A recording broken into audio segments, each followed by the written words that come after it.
Hello, and welcome to Order Within, navigating a world of endless chaos and crisis. Many of us are experiencing inner turmoil, insecurity, anxiety, fears, and isolation. These feelings are only being amplified by news cycles, social media, and never-ending political madness. How do we find our way out of the chaos? How do we find strength within ourselves? How do we find meaning in a world driven by materialism? These questions and many more I aim to answer on the show. My goal is to be a trusted guide on your journey to selfhood. May you find what you seek.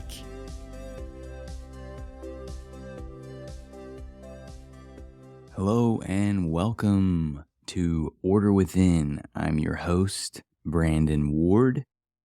Today we're going to be talking about parenting ourselves, what I consider a tool for ascent or ascending to our highest version of ourselves. There's a lot of terms in the New Age movement that I think have been hijacked that do have value for us as humans, but they've fallen into this very lofty realm. And so ascension to me is not meant to be this idea of something that it's very grounded. Ascending to me is a very grounded concept. I know a lot of when people talk about ascending, it's ascending into other dimensions, or I don't know. I guess personally, we're on Earth, we're here. I think we deepen and enrich our experience. I've found that to be true for myself and what other people have communicated through their experiences. So there is the ability to ascend our experience, to enhance our experience here, and still live on Earth in the current dimension or reality. So that's probably offensive to some people that may follow that way of thinking or believe in those things. But personally, I think that we've got to ground ourselves in Earth here. And so with that being said, parenting ourselves is a concept that I learned about from Dr. Margaret Paul, and I read one of her books called Healing Your Aloneness, and she actually has a newer version called Inner Bonding, which is, I think, more organized and a more useful for people who are looking to kind of practice this on an everyday basis, because ultimately it is a practice, and parenting ourselves is something that we have to learn to do, because we weren't necessarily taught how to go about doing that. And this is true for most of us. The majority of people on our planet have not learned these skills. And from my perspective, it's why we're experiencing so many of the things that we are experiencing in our world. And because of that, we're struggling. We're dealing with a lot of pain, a lot of trauma, a lot of challenges as a species. And I want to share the things that I've learned and what I've known to help other individuals as well. Inner bonding, becoming your own parent, parenting ourselves. It's built around these principles of we have two aspects of ourselves, an inner child and an adult. So our inner child is effectively the innocent, playful, loving, joyful, curious, open, really all of those things that we envision as a kid. Think about yourself as a kid. How were you as a 5-year-old, as a 6-year-old, as a 7-year-old, as a 2-year-old? What you can remember about yourself. What are the things that you like to do? How did you view the world? How did you think about the world? What the innocence that you carried, the curiosity that you carried, the way that you loved to just simply play and be. Maybe it was coloring books, maybe it was word puzzles, maybe it was reading, maybe it was Legos, maybe it was G.I. Joes, maybe it was whatever it was, painting, singing, playing in nature. All of these things are from our inner child. That inner child is what allows us to live and enables us to feel and experience this joy and this connectedness to our existence. And that inner child is really the secret to who we are. That's the foundation of who we are. That childlike nature, that inner child, is who we bring into this world and is our purest form of ourself. And then what happens over time in our world is that society, culture, families, influences, all of these things shape us and mold that child. And depending on the experience that we have as kids and how that child is treated, that inner child that grows up to be an adult, that child is still within us. That child, that 5-year-old, 6-year-old, 7-year-old self is still within us. And ultimately, how we manage and treat that child is, and how we were treated as a child is what will shape our experience as adults. And I found what drew me to her work, Dr. Paul's work initially, was I was in my early 30s, living in San Diego, California at the time, and I had what on the surface would appear to be a pretty decent life. I had an okay job. I lived in an apartment. I had a good roommate. We were buddies. We lived in a nice, fun area. San Diego is a cool place to live. I lived there for almost a decade, and there's a lot of fun, interesting things to do. And I just could not shake this feeling of aloneness, no matter who I was around, no matter what I was doing. I could not get away from that feeling of aloneness. And because of that, I was depressed. I was sad. I was lonely. I constantly felt I was in pain. And I was miserable. I hated everything. I felt so isolated from the world. I felt disconnected from everything. And I really often, thank goodness I did not do this, but I often considered, what would it be like to not live on this planet anymore? What would it be like if I didn't exist? And so I considered that and contemplated leaving this planet by taking my life. I didn't feel the need or desire to live. It felt pain. Life on earth just felt like pain to me, no matter what I did. And because of that, I was desperate. And so the thing was, luckily for me, I was a huge reader. I loved reading. I was searching and had learned so much from books throughout my life. And so I don't even remember how I found this book, but I used to search on Amazon a lot for books. I actually use Goodreads now to organization of all my reading lists and things. But I found this book somehow. And in that Healing Your Aloneness, because it spoke to me, that was what it was. I uncovered this concept of an inner child. I had never heard of this concept before. I've never known of the concept of an inner child or parenting ourselves. The book that had really began this massive healing process before that was a book called The Drama of the Gifted Child. And it was, I'm going to look up the author real quick, but it was the first book that Alice Miller, there we go, Alice Miller, a brilliant psychotherapist in the early 20th century. And again, a big point of this show is to highlight and point to some of the most brilliant minds that have lived throughout history. There are so many brilliant people that have done incredible work to advance our experience as humans that has not been highlighted and shared. You can come up with reasons on why that may be, but regardless, I feel that it's imperative that we share these incredible thinkers and how they may help us. So it was Alice Miller's work that initially helped me for myself, that I had felt so isolated and separated from. And then that healing lasted a couple of years, at least initially, where I felt okay. But then I faded back into because I didn't have the tools to actually nurture and support myself. And that's where Dr. Paul's work came into play, and the impact that it was able to have for me as a person and as a human in terms of my healing process, and a tool set to actually heal and move forward and find the way out of that isolation, that pain, that experience that felt constant for me no matter what, no matter if I was partying, no matter if I was doing fun things, that I could only distract myself for moments to where I may not feel that isolation to its fullness. But the moment it would come back to an everyday moment, I would wake up in the mornings or getting ready for work or any of those things, It was always there, ever present.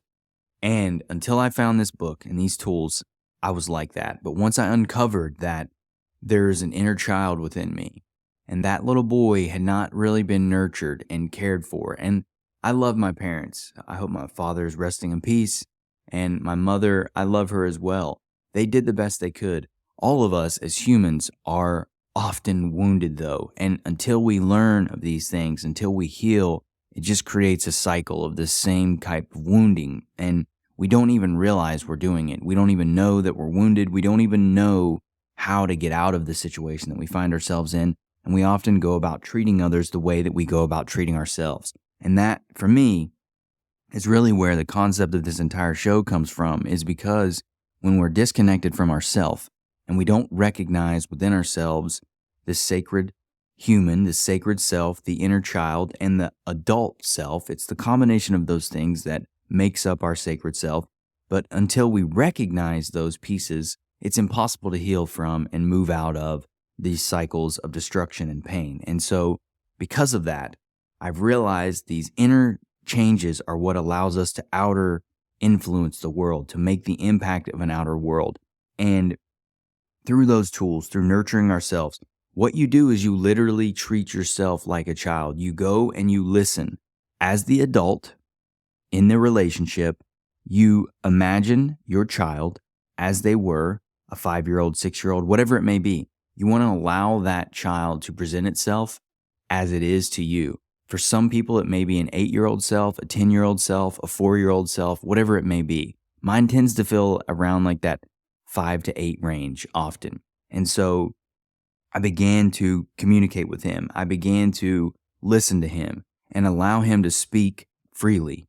And some people record themselves. I wrote. Some people would switch their hands. So in the book, there's a lot of tools, tactics that you can use to uncover and experience and learn from your inner child. But ultimately, the goal is to give them a space to communicate. You have to recognize their existence and you have to begin to allow them to speak. And what I found initially was I didn't trust me, the adult. My inner child was afraid of everyone. He was disconnected and isolated from everyone. He didn't feel honored or heard or recognized or seen. And so he was isolated. It wasn't the world. Now, I will say this, the world amplifies our isolation, right? I'm not naive in thinking that the world doesn't impact and influence our experience, because it absolutely does. But ultimately, it's going to amplify what we're experiencing. And so the isolation that we're feeling will be amplified by the world that we live in right now, because it's very materialistically driven and there's no recognition of a sacred self or an inner world. It's all about the social constructs and these ideas of our social selves, which I'm going to go into in depth in some other episodes. But coming back to parenting ourselves, when we first initially make contact with our inner child, if we have not directly addressed that child in years, decades, they're going to be skeptical and hesitant to talk to us in any way because they feel wounded and broken and there's no trust established. So those early stage days and weeks and months are about establishing that trust with yourself, listening to who you are, understanding that hurt, understanding our anger, our anxiety, our pain, the depression.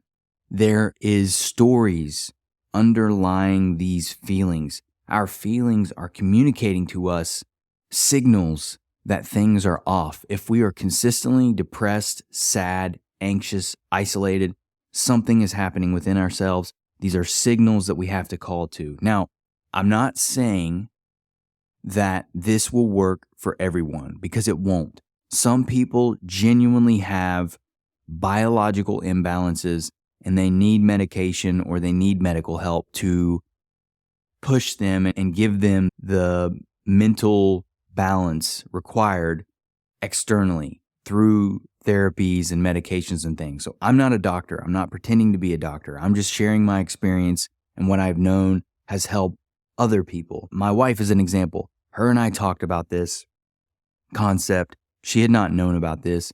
And over the last few years, She's anchored these concepts into her life and has transformed the way that she feels about herself and the way that she lives simply by nurturing and parenting ourselves.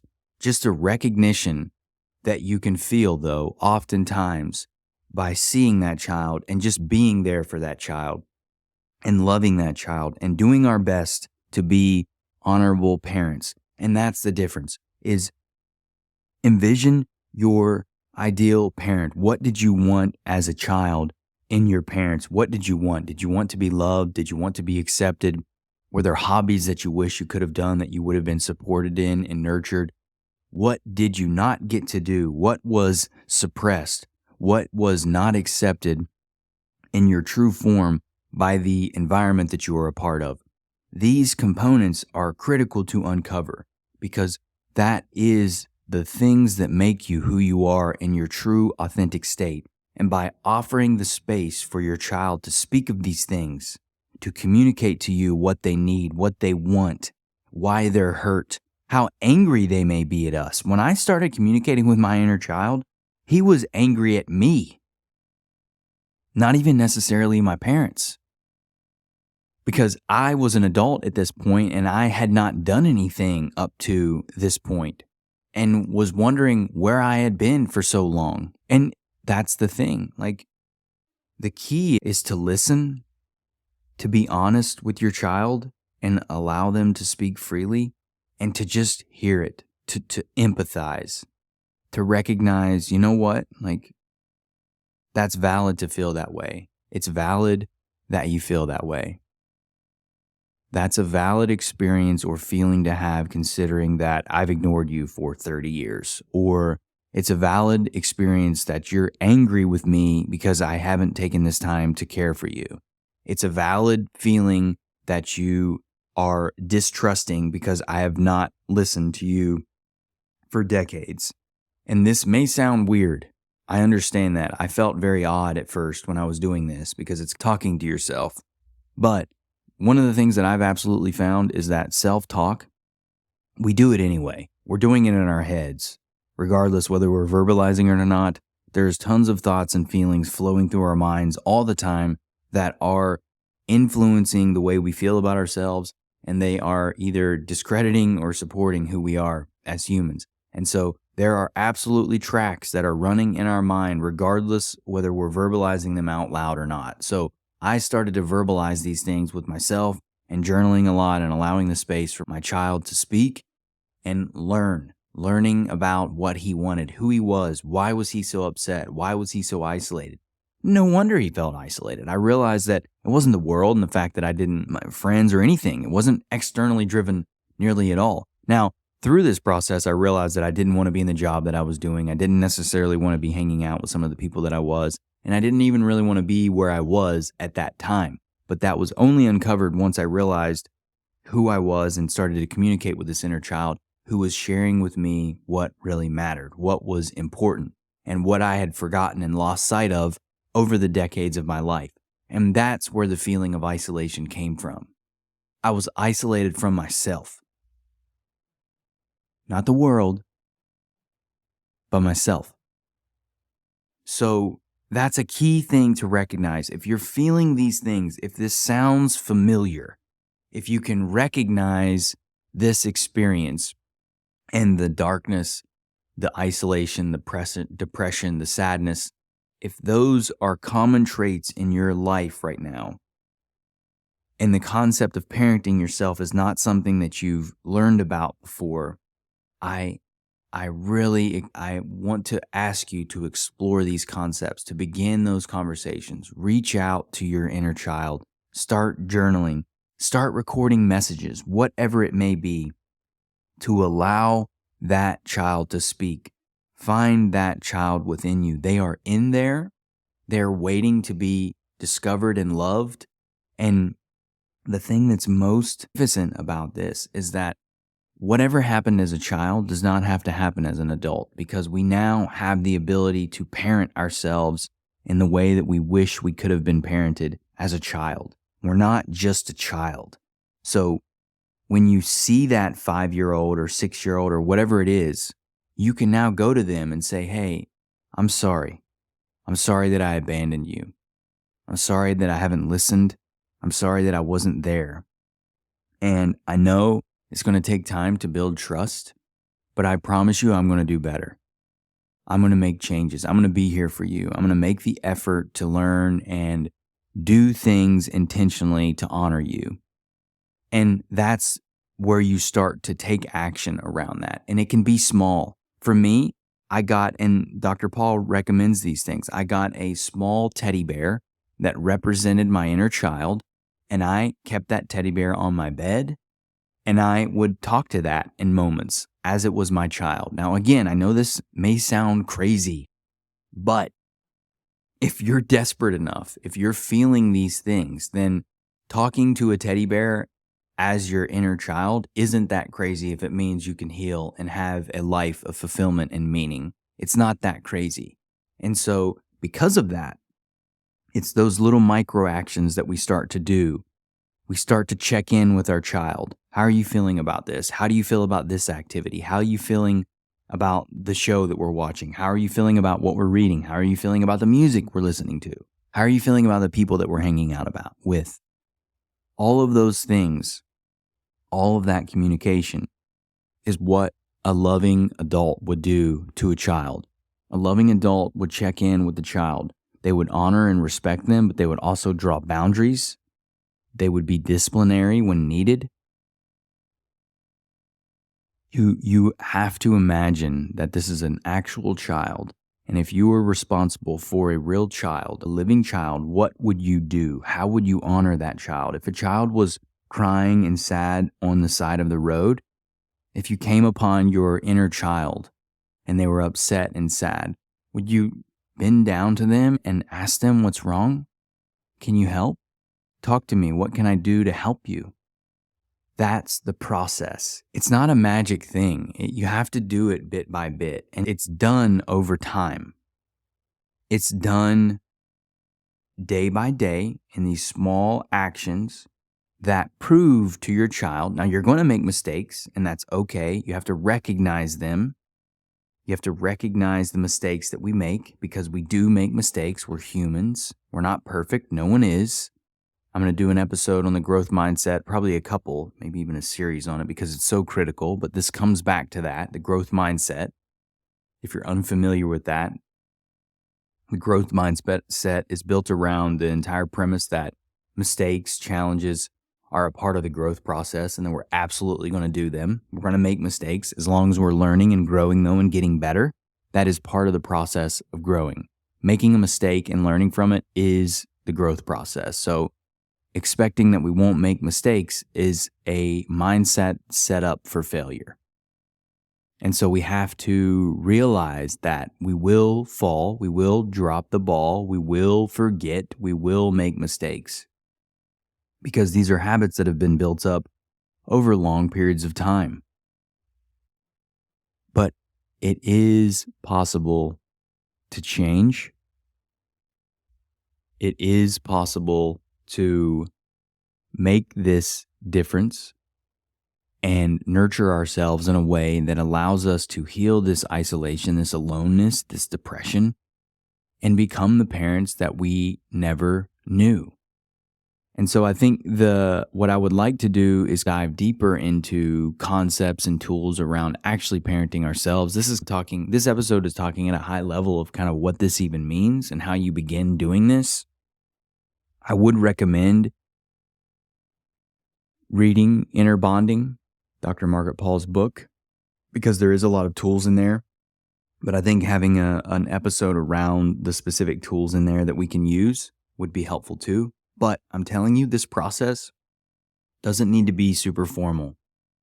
You begin by recognizing and opening yourself to your inner child, realizing that your inner child is there waiting for you to be discovered. And in that discovery is the source of all joy and our goodness. All the things that are creative, that is where our joy comes from. And because of that, It allows us to live a life that we didn't have before. And this change truly unlocks our potential for living. And this is what began for me, the change to where I am today, to really connecting and living true to who I am and finding that fulfillment and meaning in a way that I didn't think was possible. And it's built around these principles of self-governance and internal order and internal strength, which allows us to navigate and operate in a world that is hell-bent on chaos and crisis. And that's the driving factor behind this show, behind Order Within, is to provide you with tools and awareness on ways that you can navigate a crazy world, but still find strength and peace in yourself. There is so much magnificence to you that has not been unlocked, and the world needs that. I'm selfishly doing this show because I know that the world needs us to be this version of ourselves. We need to be the best version of ourselves. We need to have the ability to think clearly and move through the world in an authentic way, regardless of who we're interacting with. That authenticity is the way out of this chaos and this mess that we find ourselves in. It's the only way. No one's coming to save us. Only we can save ourselves. And these are the tools and the awareness that we have to find to save ourselves. This is the way out of that chaos. This is the way out of that isolation within yourself, is beginning to nurture and love who you are as humans. And it's a dynamic relationship of adult and child. We are both the adult and the child. The adult, now I talked a lot about the inner child. The adult is another aspect too that I can talk about in another episode, is what is a loving adult? What does a loving adult look like? Because we also have to learn that as well. Because we've learned that, oh wow, I was actually a neglectful adult. I've been a neglectful parent to my inner child. I've been neglecting myself. So we often are not sure how to even take care of ourselves yet. And so we have to learn first that there is an inner child, and that inner child needs to be nurtured. We then have to second learn how to be a loving parent. What does a loving parent entail? What does that mean and look like? And so those are the things that we have to learn and begin to work on first. And from there, we can expand our sense of self, our authenticity, and the depth with which we live. Joy is found in the depths.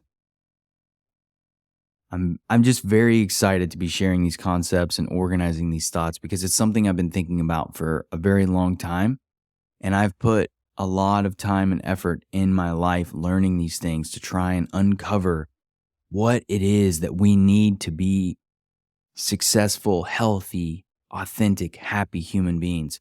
Success by our own terms, not by the concepts of what's been shared with us in our society, driven around materialism. Those things do not create happiness. I've found that out. I know it.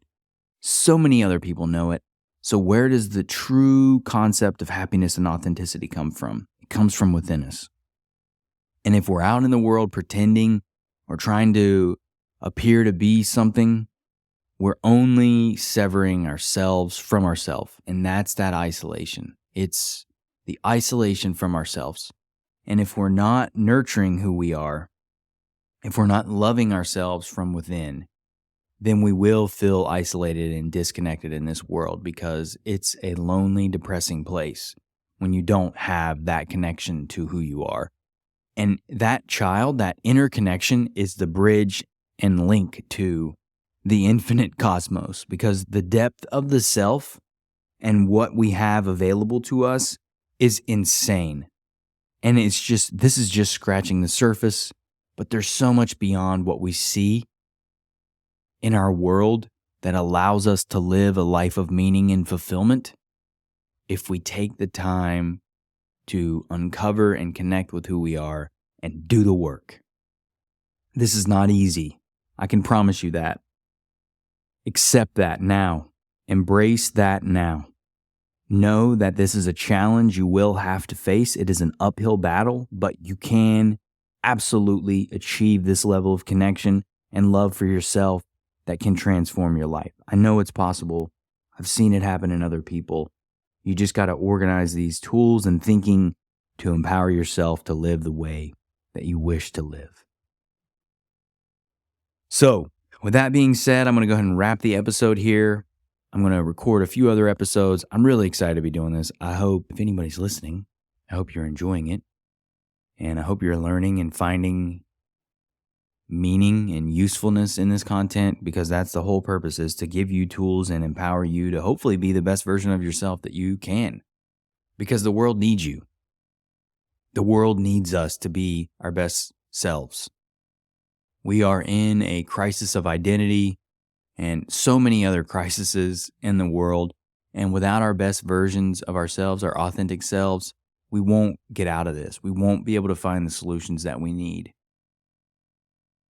So I know you can do this, and you got this. I have confidence in you. I believe in you. I'm excited about this. I hope you are too. So with that being said, until next time.